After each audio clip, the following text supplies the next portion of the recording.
Check the nameplate on the skid to confirm you're looking at the P204. This helps ensure you're working on the right equipment. Step 3. Identify all energy sources. Highlight energy sources for identification. Stop the centrifugal pump to ensure all equipment is safely powered down before you proceed with the lockout tagout.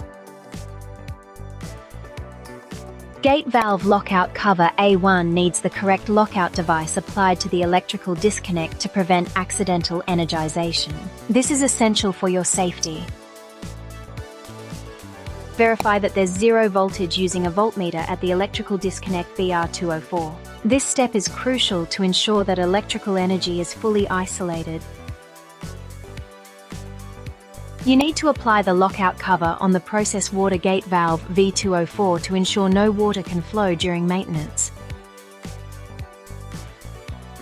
Pneumatic tubing. Fitting needs the correct lockout device applied to prevent any accidental activation. This is vital for your safety during maintenance.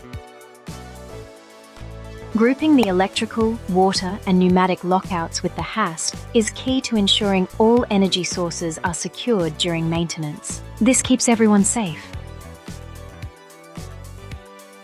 You'll need to attach the padlock and danger tag onto the lockout cover to clearly identify who is working and that it's unsafe to operate.